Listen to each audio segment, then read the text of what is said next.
Assalamualaikum warahmatullahi wabarakatuh. Selamat pagi anak-anak. Apa kabar semuanya? Alhamdulillah, luar biasa ya. Seperti biasa sebelum masuk ke pembelajaran, kita awali dulu hari ini dengan berdoa bersama-sama. Hari ini KM jadwalnya siapa yang memimpin doa? Oh, Farel. Farel, silakan Farel, pimpin dulu doanya.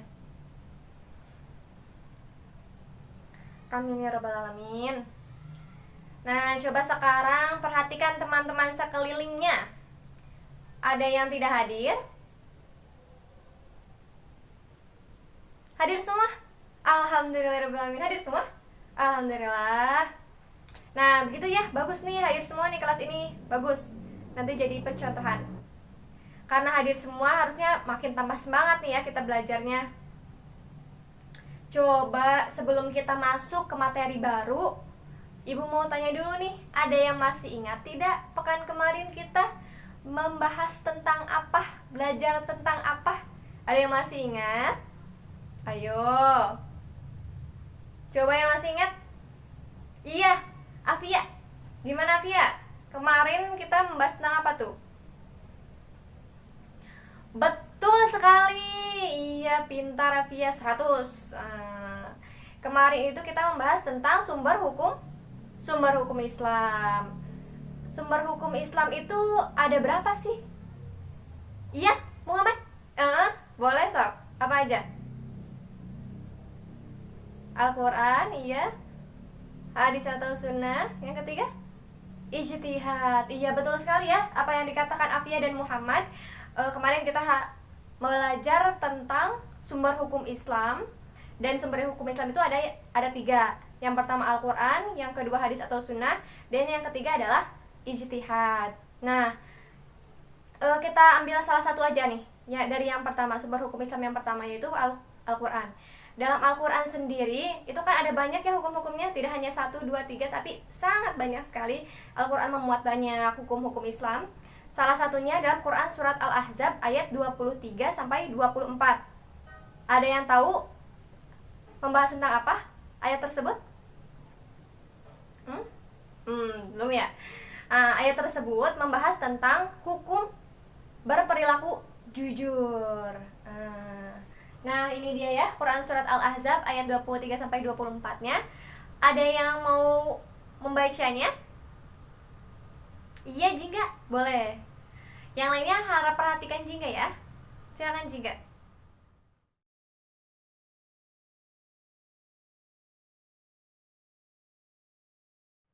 Iya, bagus Jingga. Nah, itu dia ya Quran surat Al-Ahzab ayat 23 sampai 24 yang berisi tentang hukum berperilaku jujur. Nah, itulah yang akan kita pelajari hari ini ya. Hari ini kita akan mempelajari tentang berperilaku jujur dalam kehidupan sehari-hari. Supaya apa?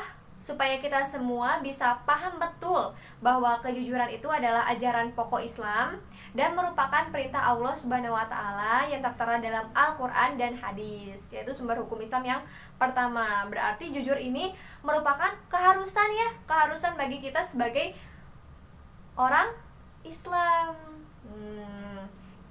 Kita pelajari lebih dalam lagi ya. Nah, pertama-tama kita pelajari dulu pengertiannya.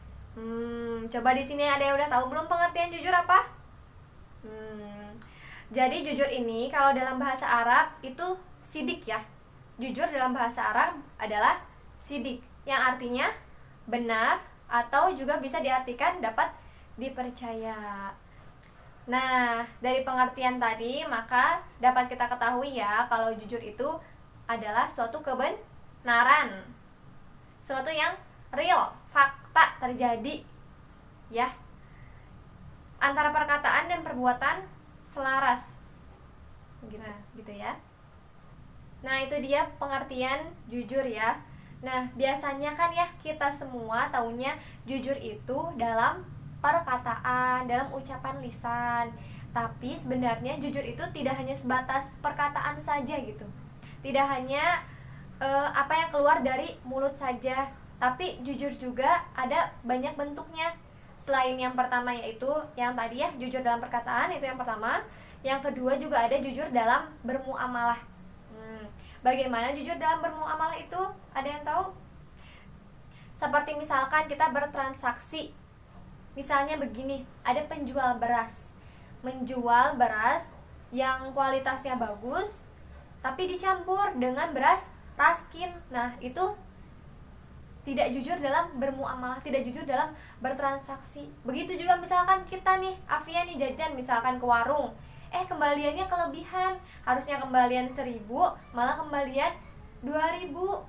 Nah, kita harus jujur ya, mengembalikan kembalian itu kepada pemilik warungnya atau tokonya gitu. Jujur tadi ya, yang kedua jujur dalam bermuamalah. Kemudian yang ketiga jujur dalam berjanji. Nah, selanjutnya apa? Jujur dalam berjanji. Ketika kita berjanji, kita harus menepatinya. Terakhir, jujur dalam penampilan. Maksudnya bagaimana Bu jujur dalam penampilan? Ya maksudnya itu adalah kita apa adanya gitu. Apa adanya kita, tidak dilebih-lebihkan, tidak dikurang-kurangkan gitu. Coba sampai di sini ada yang ingin ditanyakan? Ada yang masih belum paham? Paham semua? Alhamdulillah. Kalau paham semua, Ibu deh yang bertanya ya. Coba Ibu mau bertanya, jujur ini termasuk perilaku terpuji atau perilaku tercela? Iya, 100. Betul semuanya. Tentu saja jujur ini merupakan perilaku terpuji. Nah, karena jujur ini merupakan perilaku terpuji dan jujur ini merupakan perintah Allah Subhanahu wa taala, itulah kenapa jujur ini terasa berat, tidak mudah.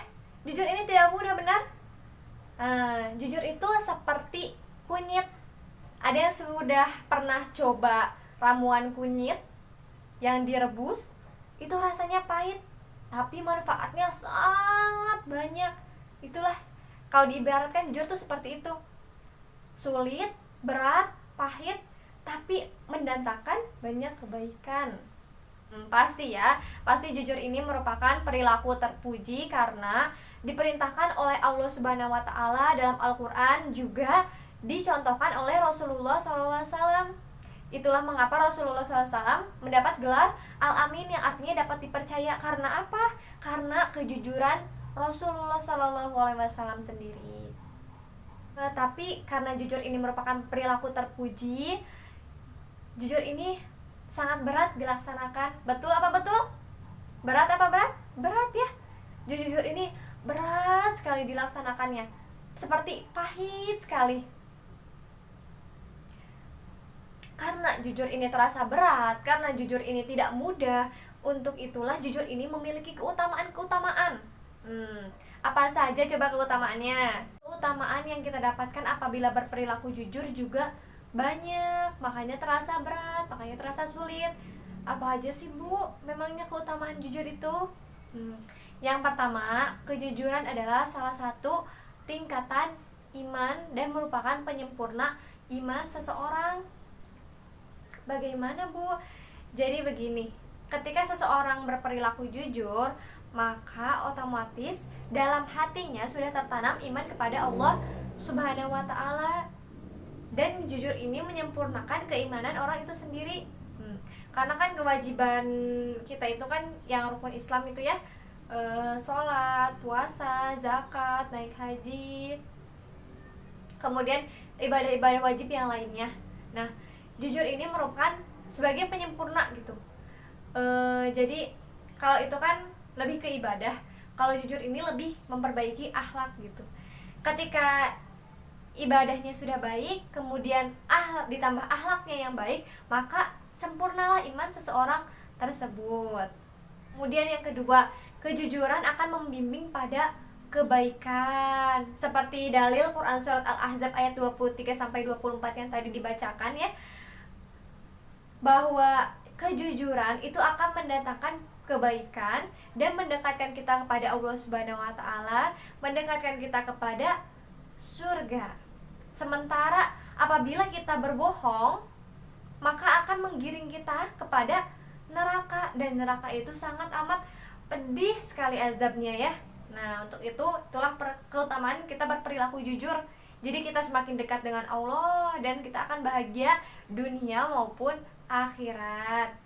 Bagaimana setelah mendengar keutamaan-keutamaan jujur, tergiur tidak mendengarnya? Jadi semakin bersemangat? Sudah pasti ya, kita ingin dekat dengan Allah Subhanahu wa Ta'ala, ingin masuk surga, dijauhkan dari neraka. Tapi kembali lagi, kita sebagai manusia yang memiliki hawa nafsu ya, sehingga ketika kita melakukan kebaikan apapun itu, tidak hanya jujur ya, itu seperti berat sekali, seperti sulit sekali. Betul apa betul? Itulah mengapa masih sering kita lihat potret-potret perbuatan tidak jujur dalam kehidupan sehari-hari. Apa aja coba? Banyak ya. Manipulasi data, pemalsuan tanda tangan. Banyak sekali nih berita-berita tentang pemalsuan tanda tangan. Kemudian para koruptor. Apakah para koruptor itu jujur? Tentu saja tidak. Mereka memanipulasi data, memanipulasi keuangan, administrasi, kemudian berbuat curang. Kita nih misalkan ulangan, ujian nih, suka mencontek tidak? Jangan ya. Kalau kita mencontek itu artinya kita sudah berperilaku tidak jujur, berperilaku curang. Jangan sampai ya. Kemudian apalagi? Banyak ya, sumpah palsu. Kemudian yang sekarang nih, di zaman ini yang lagi ngetren apa coba? Menyebarkan berita bohong, hoax gitu. Hoax. Banyak ya, apalagi sekarang kita sosial media, mudah sekali tuh berita-berita yang belum jelas kepastiannya tapi sudah tersebar, sehingga itu termaksudnya apa coba? Kalau tidak benar itu masuknya kemana coba? Kalau tidak benar maka masuknya itu kepada fitnah. Hati-hati ya, makanya ketika ada berita jangan langsung rame sendiri gitu. Kita harus tabayun, mengetahui lebih dalam lagi gitu. Jangan langsung menjudge itu buruk atau bagaimana ya. Nah, tapi karena sekarang kita sudah tahu ilmunya, sudah tahu bagaimana keutamaan jujur dan bagaimana balasan Allah Subhanahu wa Ta'ala apabila kita tidak jujur, maka kita harus berusaha sekuat tenaga, semaksimal mungkin untuk terus menerapkan perilaku jujur dalam kehidupan sehari-hari. Karena sebenarnya perilaku jujur itu bukan suatu hal yang instan ya, bukan suatu hal yang sifatnya otomatis gitu, tidak. Karena kita ini manusia biasa, maka untuk itu kita harus senantiasa melatih diri kita untuk berperilaku jujur. Karena berperilaku jujur itu tidak instan, tidak seperti kita memakan sosis so nice langsung lep, tidak. Perilaku jujur itu kita tuh harus benar-benar melatih diri kita, dibiasakan. Lalu bagaimana sih Bu kita melatih diri kita supaya kita bisa berperilaku jujur dalam kehidupan sehari-hari? Tenang. Ada caranya. Yang pertama nih, yang paling dasar, tanamkan niat yang kuat dalam hati kita. Luruskan niat kita untuk berperilaku jujur. Apabila niatnya sudah baik, insya Allah yang akan tercermin juga yang baik. Kemudian tekad yang kokoh, yang kuat. Tekad di sini maksudnya kita punya semangat, sudah ada niatnya nih, tapi kita juga harus punya semangat, punya motivasi untuk berperilaku jujur. Kemudian yang ketiga, memiliki keyakinan yang kuat. Keyakinan yang kuat yang seperti apa, Bu? Yaitu dari keimanan kita. Kita harus meyakini bahwa apapun yang kita perbuat, apapun yang kita lakukan itu sebenarnya diawasi oleh Allah Subhanahu wa Ta'ala. Allah Maha mendengar, lagi Maha melihat. Nah, jika kita sudah memiliki keyakinan seperti itu, maka insya Allah kita tidak akan berani tuh berbohong, tidak akan berani berlaku curang. Karena kita tahu bahwa kita sedang diawasi oleh Allah Subhanahu wa Ta'ala. Dan kita meyakini bahwa akan ada balasan dari setiap apa yang kita perbuat. Kemudian melakukan latihan yang terus-menerus. Nah, supaya jujur ini benar-benar menjadi tabiat kita, menjadi akhlak kita, maka kita harus melatih diri kita untuk senantiasa berperilaku jujur. Karena bisa itu karena biasa ya. Kemudian selanjutnya memilih dalam berteman. Loh, kok Bu, berteman kok pilih-pilih? Maksudnya tuh bukan pilih-pilih teman juga ya. Kita boleh berteman dengan siapa saja, boleh sekali. Lebih banyak teman lebih baik ya. Tapi maksud di sini adalah ketika kita berteman dekat, berteman dekatlah dengan orang-orang yang baik, yang juga jujur, karena teman kita ini tuh sedikit banyak mempengaruhi diri kita. Bahkan kan ada anjurannya ketika kita ingin menilai seseorang, maka nilailah dari temannya, karena teman tersebut adalah cerminan dari diri dia sendiri. Nah, ketika kita ingin memiliki perilaku yang baik, maka seharusnya teman kita dan lingkungan kita juga adalah yang baik-baik, agar membawa pengaruh yang baik juga kepada diri kita, gitu ya. Nah, itu tadi langkah-langkahnya. Sekarang Ibu akan perlihatkan cuplikan tentang jujur. Simak baik-baik ya. Ini dia cuplikannya.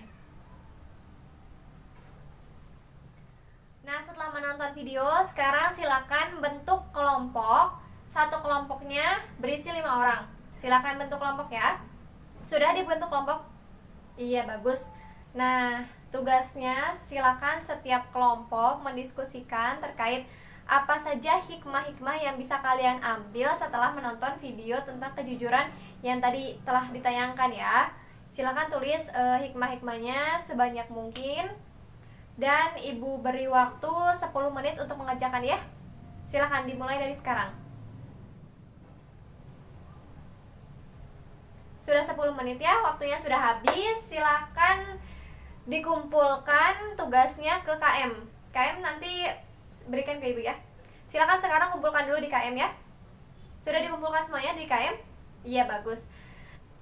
Sebelum kita akhiri pelajaran kali ini, ada yang bisa menyimpulkan apa saja yang kita pelajari hari ini? Ada yang mau? Iya, Altaf? Iya, boleh Altaf. Silakan Altaf. Dengarkan ya yang lainnya.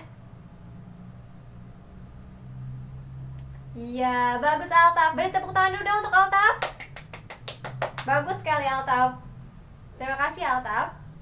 Nah, itu tadi ya apa saja yang kita pelajari pada hari ini yang telah dipaparkan oleh Altaf. Jangan lupa ya, ada tugas individu juga sudah Ibu cantumkan di Google Classroom-nya. Silakan dicek di Google Classroom masing-masing. Jawabnya sendiri-sendiri ya, karena ini tugas individu, tidak boleh kerjasama. Lakukan dan kerjakan dengan jujur sebagaimana apa yang telah kita pelajari hari ini. Dan untuk pertemuan berikutnya kita akan membahas tentang dakwah Rasulullah SAW di Mekah. Sekali lagi Ibu ingatkan, jangan lupa tugas classroom-nya. Kemudian jaga kesehatan dan ingat pesan Ibu. Waktunya sudah habis. Kita tutup saja pertemuan kali ini dengan membaca doa kifaratul majelis bersama-sama. Subhanakallahumma wa bihamdika asyhadu an la ilaha illa anta astaghfiruka wa atubu ilaik. Mohon maaf ya apabila Ibu ada kesalahan atau kekurangan selama pembelajaran tadi berlangsung. Semoga apa yang kita pelajari hari ini bisa kita terapkan dalam kehidupan sehari-hari dan membawa banyak manfaat bagi kita juga bagi orang-orang sekitar kita. Terima kasih banyak ya anak-anak telah memperhatikan dari awal sampai akhir, telah antusias dari awal sampai akhir. Sampai jumpa di pekan berikutnya. Wassalamualaikum warahmatullahi wabarakatuh.